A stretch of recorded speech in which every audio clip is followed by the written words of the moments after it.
Bonjour, aujourd'hui une réflexion sur la manière de se comporter et le Talmud dans Rosh Hashanah, on va rentrer directement dans le vif du sujet, à la page 17, nous propose une lecture exceptionnelle sur les 13 midot arachamim qu'on appelle Kel, Rachum, Vechanun, qu'on fait tous les jours dans la prière.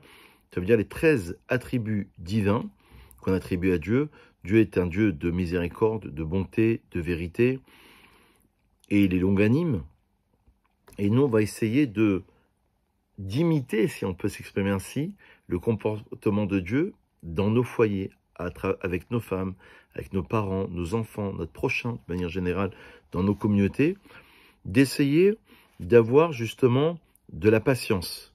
Et la Gemara va employer, à partir des versets dans Micha, la prophétie de Micha au chapitre 7, Noseravon ve'over al pécha. Littéralement, Dieu, c'est un Dieu qui porte le péché et qui outrepasse la négligence.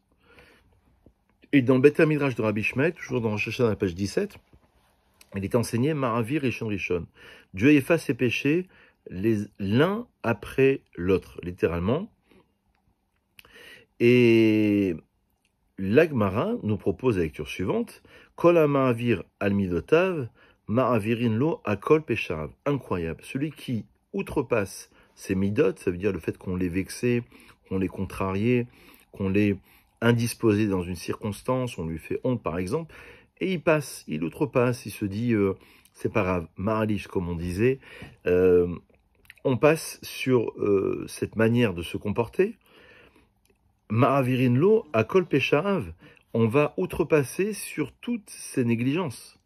Ça veut dire que la manière selon laquelle l'homme se comporte, Dieu va se comporter. S'il est exigeant, on sera exigeant avec lui. S'il outrepasse sur son kavod, sur ses honneurs personnels, sur des vexations qu'il aurait pu subir, eh bien Dieu va outrepasser justement sur ses midot et va se comporter de la même manière que l'homme se comporte. D'ailleurs, on l'apprend d'un texte dans les psaumes qui dit Hachem Tzilecha, Alia Liminecha, Dieu est à ton ombre. Et on dit que de la même manière que l'ombre suit les pas de l'homme, Dieu va suivre le comportement de l'homme. Et on a une histoire pour illustrer cela, dans le Talmud de Rosh Hashanah, toujours à la page 17. Ravuna, le fils de Rabbi Yoshua, est tombé malade. La Rav Papa, les Shaïbé, est rentré Rav Papa pour s'entretenir, s'enquérir de sa santé. Hazia de Khalish le Alma, il a vu qu'il était malheureusement en fin de vie. Et il a essayé de l'encourager. Les Sofit part. À la fin, Ravuna, fils de Rabbi Yoshua, il a guéri. Ava Mirsif, Rav Papa les Mirzier. Et Rav Papa a eu honte d'aller lui rendre visite de nouveau parce qu'il a pensé qu'il allait décéder. Alors, il lui a dit, Maïchazit, qu'est-ce que tu as vu? Il a dit, In achiava ve'amarleu akadosh baruch hu hoil velomokim bemile lo takumu ba'ade. Il a dit, mais ne sois pas vexé par cela, parce que tu as pensé que j'allais mourir. Qu'est-ce que tu as vu? Ce que j'ai vu, c'est que c'était mon heure, mais que dans le ciel, on a été clément avec moi, puisque moi, je suis clément avec les autres. C'est une Gemara qui est incroyable, et elle apprend de ce passage, chez Neymar, comme il est dit, Nosé Avon ve'over al péchard, Dieu prend sur lui le péché et il outrepasse la négligence de l'homme. Cet individu, ce Rav, devait mourir, mais dans le ciel, on a pris en compte que, puisqu'il n'est pas trop exigeant avec les autres et qu'il sait outrepasser sur sa manière de se comporter, alors on va être aussi indulgent avec lui. On va être indulgent avec lui. Et la Gemara l'interprète en disant, les Nosé Avon, les envers à péchard. Sur qui Dieu va prendre le péché de l'homme, celui qui sait outrepasser sur sa manière de se comporter. Je crois que dans les problèmes de couple, je crois que dans les problèmes de communauté, les problèmes familiaux aussi, il y a très souvent ce genre de comportement. C'est-à-dire qu'on est exigeant, mais on est souvent exigeant avec les autres, mais très peu exigeant avec soi-même. Et la Gemara va dire dans maintes endroits, comme quoi, il faut d'abord essayer de s'arranger soi-même avant de vouloir arranger les autres. Et je crois que dans les relations de couple, encore une fois au niveau familial, avec ses enfants ou avec ses parents, il y a très souvent cette difficulté. Il va falloir prendre du recul, prendre les choses au second degré, sans tomber dans le laxisme.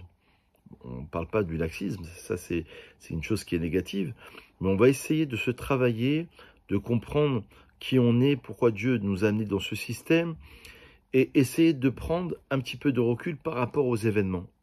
Et donc, quelque part, ne pas se vexer, être trop susceptible, être trop sensible. On a fait une autre vidéo sur les émotions.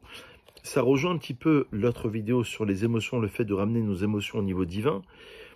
Et je vous engage à l'écouter. Ici, c'est plutôt essayer de prendre du recul, d'avoir assez de patience, de comprendre que l'autre, il est indisposé. Peut-être qu'il a mal à la tête, peut-être qu'il est en colère aujourd'hui ou qu'il est mal luné. Et comme le disait Pirkei Avot, ne juge pas ton prochain jusqu'à ce que tu sois arrivé à sa place. Ashetagia limkomo, véritablement à sa place. Si tu étais dans les mêmes conditions, les mêmes soucis financiers qu'il a, ou de divorce, ou de professionnel, eh ben, peut-être que tu aurais eu exactement le même genre de réaction. Donc il va falloir être patient, il va falloir prendre sur soi, comprendre que c'est peut-être pas le bon moment pour parler, ça c'est le signe du sage d'ailleurs, de la sagesse, dit le Talmud, c'est celui qui sait s'exprimer en peu de mots, et qui sait quand est-ce il faut parler, quand est-ce il faut se taire. C'est un grand signe de la sagesse, et c'est encore une fois écrit dans les maximes de nos pères, dans les Pirkei Avot, que je vous engage à lire et à relire. On avait fait des vidéos sur les maximes de nos pères, où on avait expliqué Shtika Zahav. Je n'ai pas trouvé de meilleure chose que la Shtika, que le silence. Parfois, se taire, c'est aussi une dimension tout à fait particulière. Et lorsqu'on a des passages de parchemins qui sont vides dans le Sefer Torah, on pourrait les interpréter comme étant le silence de Dieu. Lorsque il y a un espace de 9 lettres entre une paracha et l'autre, un espace qui est vide sur le parchemin blanc, ça représente la dimension du silence divin qu'on a du mal à interpréter. Mais le silence veut dire aussi quelque chose. Et donc parfois il va falloir se taire, parfois il faudra réagir, parfois il faudra faire l'inverse, surtout ne pas réagir, mais avant tout essayer de prendre sur soi, sur sa colère, sur sa patience, sur ses paroles qui sont parfois futiles, que Kolamosif Gourière, celui qui rajoute trop de paroles, ben parfois on se trompe, on a voulu exprimer une chose, et en l'exprimant un peu trop longtemps, on essaye de dire, malheureusement, on risque de dire des bêtises ou des choses qu'il ne fallait pas dire, et donc, la manière selon laquelle l'homme va se comporter, Dieu va aussi se comporter. Une grande réflexion que je voulais vous proposer aujourd'hui. Bonne réflexion et à très vite.